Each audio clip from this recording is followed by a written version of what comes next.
War is never good. In the 20th century, tens of millions of people lost their lives. Ironically, amidst the carnage, disease, and pain of war, have emerged some of history's greatest inventions, including revolutionary developments in communication, transportation, and medicine. So many of our everyday items were developed during war that it leaves people wondering about the controversial role war plays in a society's technological advances. Wars serve as a pressure function, an accelerator to bring things from research to utilization much more quickly. Technology tends to move forward in wartime because you're in the ultimate competition. If the other guy competes and you don't, you die. That's a strong incentive to compete. Funds that would otherwise not be available become available. People stop worrying about the budget because the outcome is more important than the cost. The whole society becomes mobilized. One of the most remarkable things is how much of what we take for granted in our everyday life came out of top secret military developments that were often war-winning technologies. Yes, wars have given us products we use on a day-to-day basis that we're not even aware of. Like plastics. It would be hard to imagine life today without these carbon-based synthetic materials. Molded into countless shapes and objects, the plastics industry is a $300 billion a year business. Scientists actually invented several of the modern thermoplastics just prior to World War II. Some plastics sat on the shelf, waiting to find a purpose for their existence. Others, such as nylon, found an immediate market. DuPont unveiled the miracle fiber nylon to an enthusiastic crowd at the 1939 World's Fair. The DuPont representative declared nylon to be stronger than steel. Although the demand for nylon stockings was high, people had yet to realize the true potential of plastics. But as war broke out, the miracle material was about to give the Allies a leg up.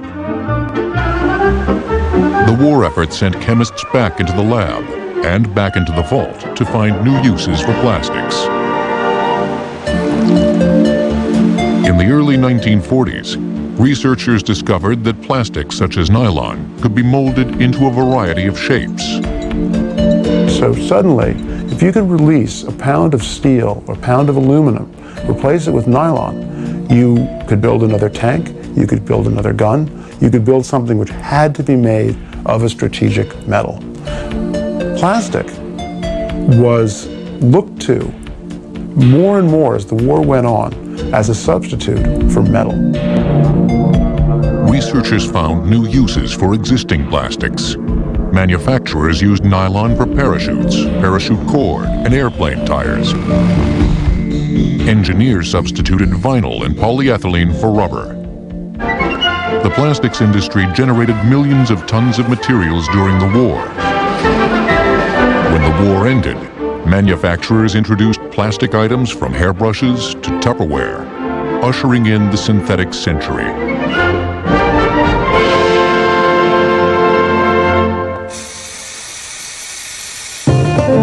Dispensing everything from paint to shaving cream, aerosol cans make life easier. The spray can utilizes a low-pressure propellant, but it was invented under high-pressure conditions. That convenient aerosol container was originally designed to save lives.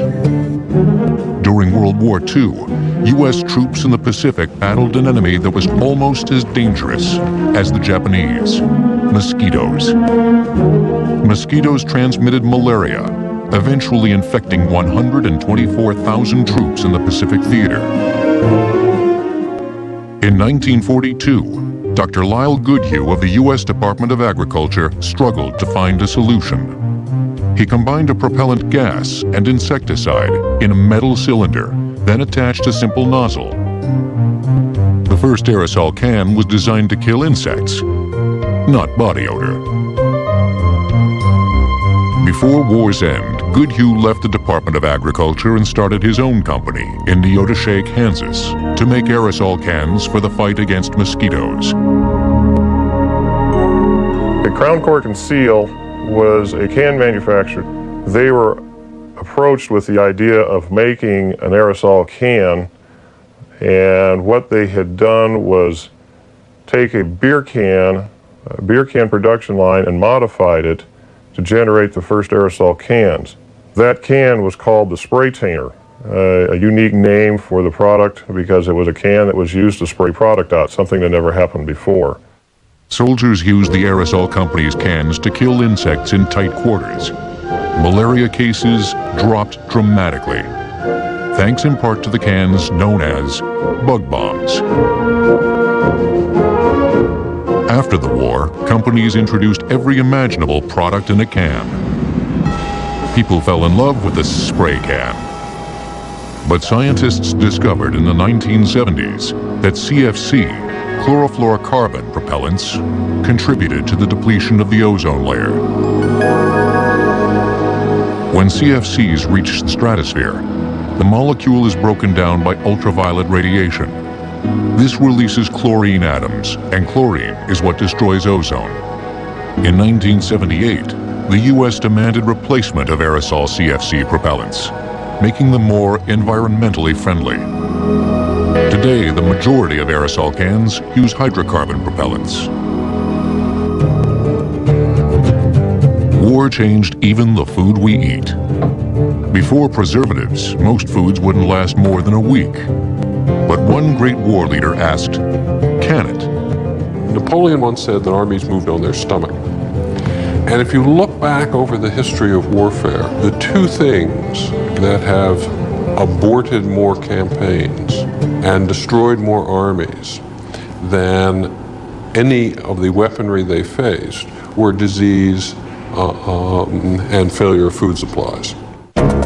Food spoilage on long military campaigns was such a problem that in 1795, the French government offered a 12,000 franc prize to anyone who discovered a new way to preserve food.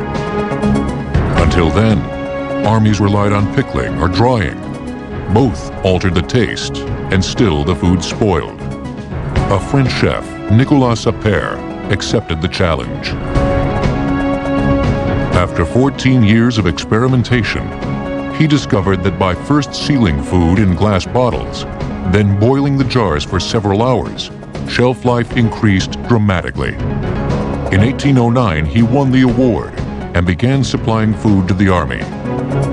Appert's method worked because boiling killed the bacteria within the containers. A year later, Peter Durand in England patented the first tin can, which held up better than glass bottles. The Royal Navy was soon buying tinned food.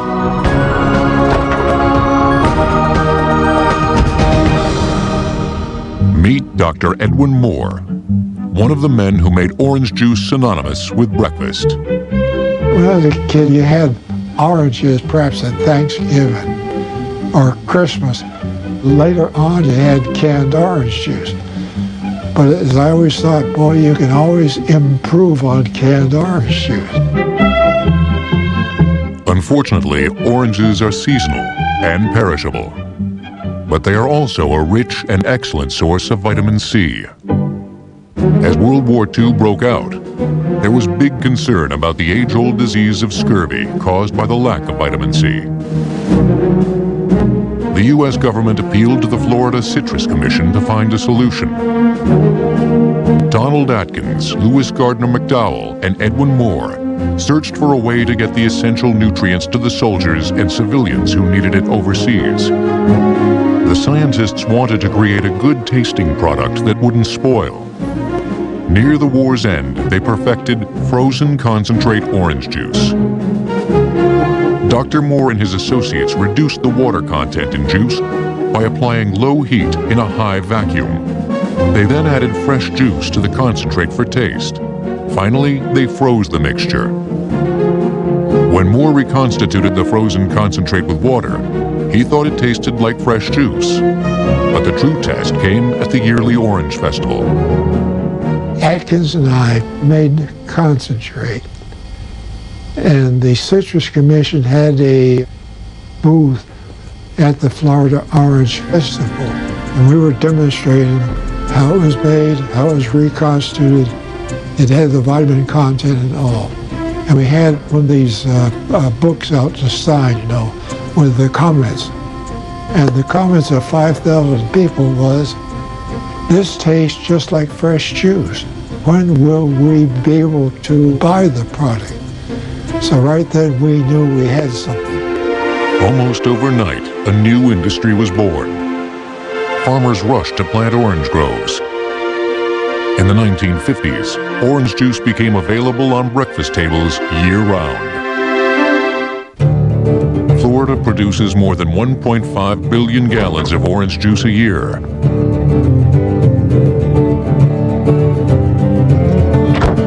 In a rush to get somewhere? Next, see how war got the wheels of progress rolling and altered transportation forever. Among the many innovations of war, few have rolled into civilian life as smoothly as those involving transportation. With the luxuries of CD player and air conditioning, the Jeep is at home, off-road, or in town.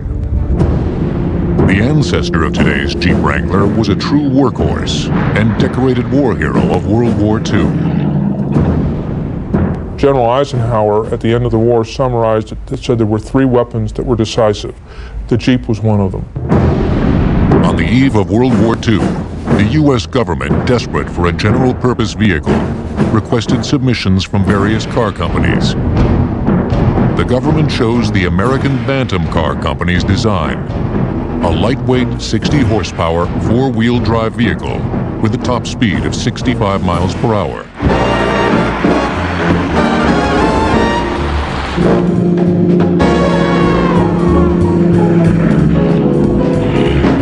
After grueling tests, the Army fell in love.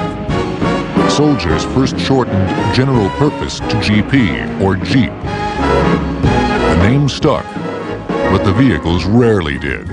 The demand was so high that the government asked other companies to produce Jeeps.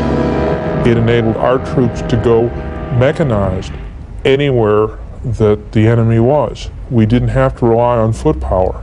The Jeep was used as a reconnaissance vehicle. In the desert and elsewhere, it was armed and used as an assault vehicle. It was used for cargo, it was used for medevac.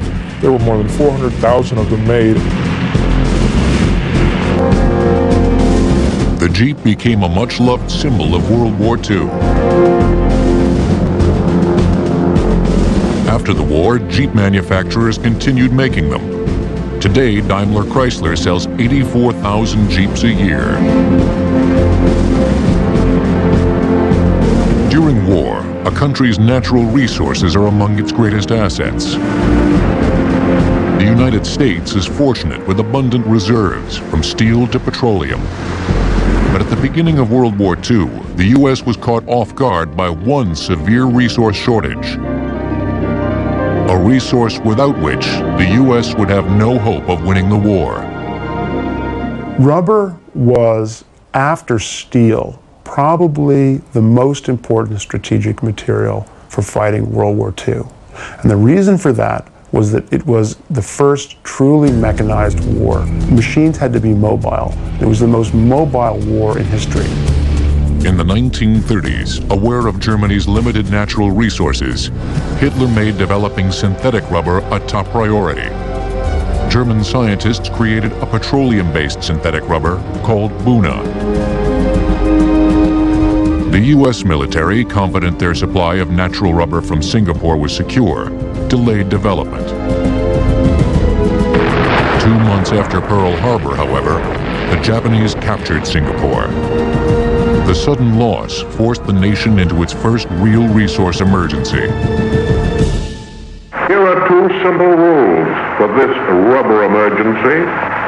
First, turn in all the old rubber. Secondly, cut the use of your car. Tires, they're humble items, but without them trucks don't roll, and if trucks don't roll, the tanks don't have gas, and the soldiers don't have food. Rubber recycling alone couldn't keep the war machine rolling. By 1942, the U.S. was desperate for rubber. Former rivals, professors and chemists, banded together to work on a solution. Soon, scientists found a synthetic rubber chemical concoction suitable for molding into tires. The government rushed to construct 50 synthetic rubber plants. Tire production soared. In 1944, plants generated more than 800,000 tons of synthetic rubber, far more tires than they were producing before the war from natural rubber, inflating America's confidence once again. After the war, tire companies continued manufacturing synthetic rubber. Today, American tire companies combine 60% synthetic and 40% natural rubber to make tires. While working on the rubber problem, an American chemist came up with a truly silly solution. A contract was given to GE to try to come up with its own form of synthetic rubber, if they could, and GE assigned one of its top polymer scientists by the name of James Wright to work on the synthetic rubber problem. They came up with a very rubber-like compound, which they called nutty putty, but it had none of the resilience of a true synthetic rubber, and GE used it as a novelty. It was given out as kind of gifts among GE executives. It was kind of a joke. But GE chemists loved taking nutty putty to cocktail parties. At one particular event, Ruth Falgotter, a toy store owner, noticed the fun people were having with the pink blob and decided to include it in her holiday toy catalog. That season, the novelty sold well, but she didn't see a future in it. However, one of her associates did. Peter Hodgson bought a large batch of the goo from GE, packaged hand-sized globs, and dubbed it Silly Putty. And he came up with the brilliant notion of the plastic egg to put the silly putty in, and the rest is novelty history. Binney and Smith, the makers of Silly Putty, have sold more than 300 million of the eggs since 1950.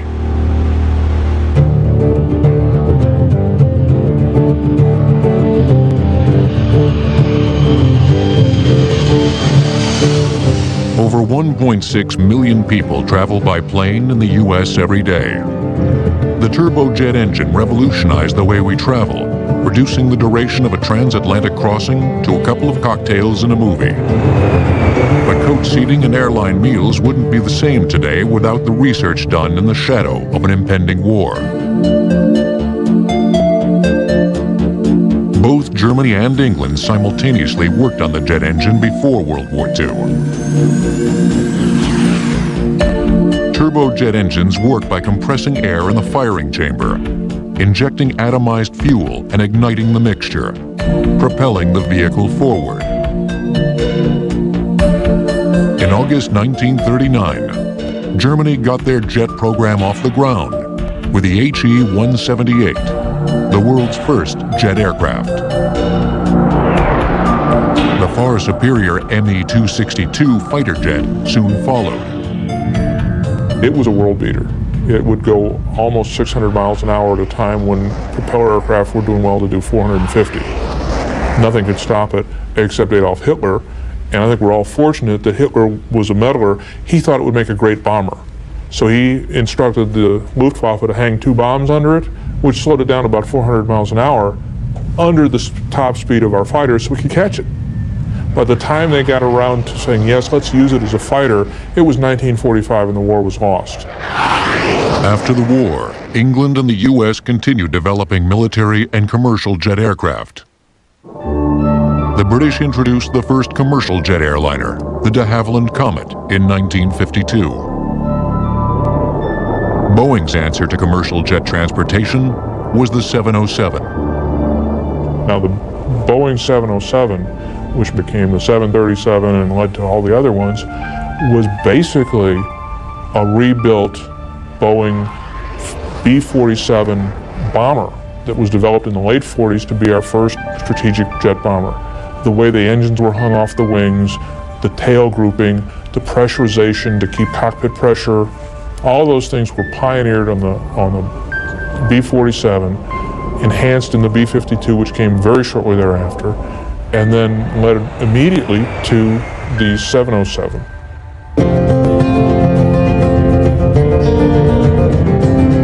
War did more than shorten distances. In some ways, it brought us closer together. In other ways, it propelled us farther away, taking us places we've never been before.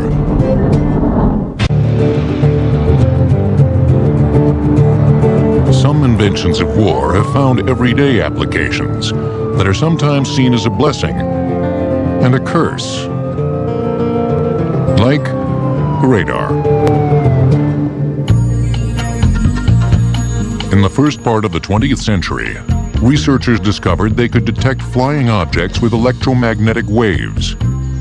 By transmitting radio signals, metallic objects reflected the signals back to the transmitter. Engineers called the invention radar, for radio detection and ranging. Serious radar work began in the 1930s. The British, fearing a future air war, put their top engineers on it. By 1938, England had the world's first practical radar system. The possession of an effective radar chain in 1940 was probably the single most important technological advantage that the British had. England's pre-war anxieties were prophetic. Between August 1940 and May 1941, the Luftwaffe pummeled England with bombs during the Battle of Britain. What the radar chain did was give them the crucial advance warning. By 1940, the radar chain could look into northern France, and you could see the German raids forming up over northern France, and you could deduce their strength, their direction, and you could employ the fighters who would always be outnumbered in the most advantageous way. Radar research led to another invention that we see as indispensable today. During the war, a British radar researcher created the cavity magnetron. The device generated shorter waves, or microwaves, that made radar much more accurate. Carefully transported to the United States for large-scale duplication, Percy L. Spencer, a Raytheon engineer, worked to further improve the cavity magnetron. One day in 1945, Spencer was standing in front of a magnetron tube when he noticed that the candy bar in his pocket inexplicably had melted. Wondering if the microwaves generated by the magnetron did the cooking, he placed kernels of popcorn beside it. They popped, and leftovers would never be the same. In 1947, Raytheon demonstrated the radar range, the world's first microwave oven. It was the size of a refrigerator and cost between $2,000 and $3,000. Many credit radar as saving England, as well as a few inept cooks. But the World War II invention is still helping save lives by keeping track of air traffic and watching the weather. It's even mapping the surface of Venus. Although some war innovations have a tendency to bring us down, others lift us higher than we've ever gone before. 5, 4, 3, 2, 1. Liftoff. We have a liftoff. 32 minutes past the hour. A rocket is a means of delivering a payload to a specific destination, whether that's the moon or the Soviet Union. Rockets trace their origins to the experiments of Dr. Robert Goddard. The U.S. scientist launched the first liquid-propelled rocket in 1926. Independently, a group of rocket enthusiasts began similar work in Germany. Germany in the 1930s was a volatile place. Many Germans felt the Treaty of Versailles, signed at the end of World War I, was unfair.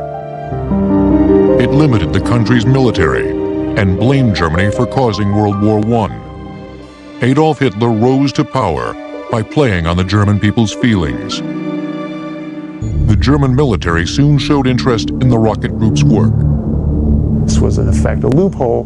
There was no direct ban on rocket research because, of course, the people that drew up the Versailles Treaty knew nothing about rockets and didn't anticipate rockets becoming a weapon. Realizing the potential, the military constructed a rocket testing facility and made Werner von Braun project director. Von Braun's team developed the most impressive rocket of its day, the V-2. The V-2 burned alcohol and liquid oxygen fuel and carried a 1-ton warhead. Germany terrorized England by launching more than 1,100 V-2s at London, killing 10,000 people. Fortunately for the Allies, it was too late to turn the tide of the war. After the war, we and the Russians both captured a large number of these rockets and used them for initial tests, not just for military purposes, but for launching satellites and high-altitude probes. We kept refining the design, improving it. The moon rockets were basically really overgrown V-2s. Germans' innovations led to the space race for both war rockets, ICBMs, and for satellite launchers, and initially they were the same thing. No war invention changed the world more than the atomic bomb. Harnessing the same power that destroyed Hiroshima, nuclear energy provides a significant portion of the world's power needs today. Despite the fact that commercial nuclear power is derived from the research leading to the bombs that were dropped on Hiroshima and Nagasaki, there's really very little connection between nuclear power plants and bombs. Nuclear power, I consider to be a very attractive way to produce electricity commercially because it's so clean. It is an extremely safe technology. Most modern nuclear energy plants generate power by uranium fission. A chain reaction occurs when a neutron is fired into a uranium-235 atom and splits it. At the same time, this releases other neutrons that split other uranium atoms, generating a great amount of thermal energy. In the core, the heat creates steam, which turns traditional turbine generators, producing electricity. The history of nuclear power dates back to the Second World War. Physicist Enrico Fermi initiated the first sustained nuclear reaction at the University of Chicago in December of 1942. Shortly thereafter, Fermi and a number of the very prestigious members of his team began having a series of meetings, some of which were directed to determining how this new concept could be applied to the generation of electricity for civilian commercial needs. In some sense, the groundwork of the nuclear power system that we have now in this country was laid at that time. After the war, atomic research continued. Scientists searched for a peaceful use of the atom, and in 1958, America's first commercial nuclear power plant powered up. Currently, the U.S. operates 104 nuclear plants, generating 20% of the nation's power. The fissioning of 1 pound of uranium is roughly the equivalent of burning 3 million pounds of coal. Of course, there are also negative aspects of nuclear power. Although it is sometimes reprocessed, spent uranium fuel is highly radioactive and remains so for thousands of years. People view this war invention differently: a catastrophe waiting to happen, or a viable solution to diminishing fossil fuel reserves. In the course of your day, some war inventions help us cope with the dangerous world away from the battlefield. No, I heard it. I'm not hurt. Next, war inventions designed to save lives. Medicines, miracle cures, and magic bullets. One of man's objectives in war is to kill the enemy and save as many of his own troops as possible. From the horrific wounds and disease of war have come major medical advancements. Often overlooked are the medical advancements made during the deadliest war in American history, a war that cost more American lives than both world wars combined. Major seeds of modern medical practice began in the Civil War and have continued to develop at a rapid state ever since. For example, the creation of an ambulance system may have been the greatest advancement of all. How to get a wounded man from the battlefield to a first aid station. It seems so logical to us. It didn't exist at that time. At the beginning of the Civil War, there were many problems with evacuating injured soldiers from the battlefield. The soldiers who were assigned to operate the rickety ambulance carts were often those who were not suited or willing to fight. Devastating battles left thousands injured. Those who couldn't move might lay for days before help arrived. Often, that was too late. Identifying the problem, Jonathan Letterman, a medical director with the Union Army, established an ambulance corps. Under his system, soldiers were assigned to systematically collect the wounded and transport them to field hospitals. The ambulances also carried a prescribed list of medical supplies. After the war, civilian hospitals adopted Letterman's system. The crisis of war provides a proving ground, a lab where new drugs and techniques are tested. Many times on the battlefield, bullets aren't what kill people. Right here? A little lower. In all wars through the 19th century, it was expected that 2 or 3 times the number of people would die of disease than died of enemy action. One of the big killers was typhoid fever. The disease caused by the Salmonella typhi bacterium and transmitted through contaminated food or water was fatal to 30% of the people who contracted it. In the late 1800s, English bacteriologist Almroth Wright discovered a vaccine to prevent typhoid. Wright proposed mandatory inoculation of all soldiers fighting in the Boer War. Not trusting the science, many objected and refused vaccination. Only 14,000 troops received the typhoid vaccine. The results were catastrophic for those who refused vaccination. 1 out of every 6 soldiers developed the disease, and 9,000 died. In 1898, the United States went to war with Spain, and there was a rapid mobilization of volunteers. In the training camps of that war, typhoid fever epidemics broke out. Hundreds died, thousands were sick before they ever got to the enemy. People are not supposed to die before they get to the enemy. The U.S. learned from the English. The U.S. Army developed their own typhoid fever vaccine. In 1911, immunization against typhoid fever became standard policy and is only the first of many of the constructed immunizations that we use to protect soldiers, sailors, airmen, and Marines to this day. By World War I, the incidence of typhoid dropped from 10% to 2%. During World War II, the battle against disease-causing microorganisms saw an innovation that has saved more sick and injured than any single invention in history. Penicillin, the magic bullet. From ancient times, doctors and patients had dreamed of a drug that would make people well, almost miraculously.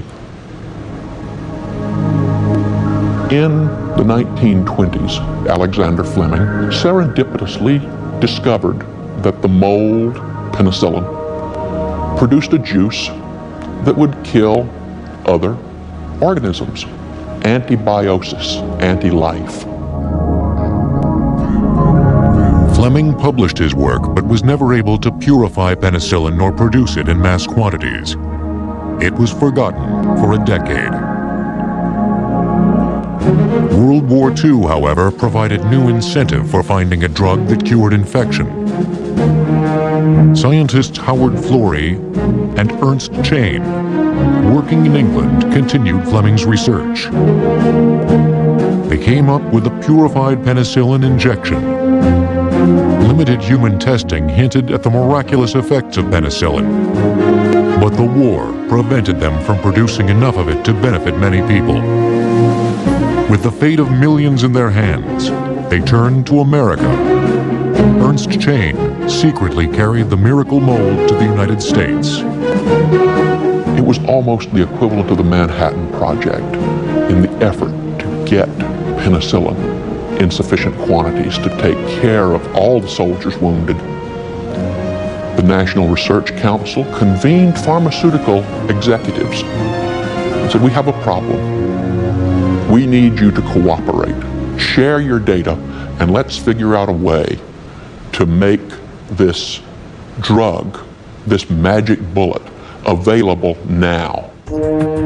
After an exhaustive search to find the perfect mold, scientists discovered a method to produce penicillin in larger quantities. Thousands and later millions benefited. America is continually increasing its output of penicillin, the new drug that effects almost miraculous cures. By the end of the war, the magic bullet has been found. An infectious bacterial disease looks like it's been conquered. Next, see what innovation sprang from the mere threat of war. Hot products from a Cold War. While war is about tearing the enemy apart, it has connected others. Even desktop computers trace their origins to the giant machines developed during World War II. The U.S. built ENIAC to quickly calculate cannon trajectory charts. The monstrous computer utilized 18,000 vacuum tubes and generated an enormous amount of heat. Although it took up 1,500 square feet, it could only operate for a few minutes before blowing a vacuum tube. It also had less computing power than a modern handheld computer. The heat of battle has always bred innovation, but it was a colder environment that fueled major advancements during the second half of the 20th century. The Cold War ignited an arms race and a race for space. The United States and the Soviet Union spent trillions of dollars to stay ahead of the other. The Cold War really began seriously when the Soviets exploded their first nuclear weapon, and then just a year after us exploded their first hydrogen weapon. As the stakes got bigger, technology got smaller. We went from the tube technology to the transistor technology to the chip technology, all driven by the military's need to shrink things down, reduce their weight, and improve their reliability. In 1957, the Soviet Union launched Sputnik, the world's first artificial satellite, and lifted the competition between superpowers to a new level. It was a milestone for the Soviets and a wake-up call for the United States. Americans were left feeling U.S. technology lagged behind that of the Russians. The Soviet launching of Earth satellites is an achievement of the... In response, President Dwight Eisenhower established the Advanced Research Projects Agency, ARPA, to stimulate military science and technology research. During the 1960s, ARPA worked with many institutions, each using different computer systems and software. The agency started working on a way to connect everyone. ARPA later became DARPA when the word defense was added to the name. DARPA essentially committed to build a very small-scale network for research purposes. The motivation was actually efficiency within the DARPA research community, make it possible to share resources more effectively so that if one institution needed resources that you could access over the network at another institution, you wouldn't have to replicate them everywhere. You could share computer software from one place to another without having to recode it. By 1969, the first 4 nodes of the ARPANET were successfully connected. They were all linked together with 50 kilobit per second lines that were leased from AT&T, and the network itself became a tool for building a community of people that could both communicate with each other online, share their research and knowledge, and essentially build a stronger capability for the country in virtually every dimension. And of course, eventually this became the springboard for what became the internet. Military spending is $300 billion a year, with $38 billion spent on research. But what happens when the country's greatest foe stops swinging? When the Cold War ended and both sides decided to stand down from their level of hostility, a lot of manufacturers who made war weaponry had to look for other markets.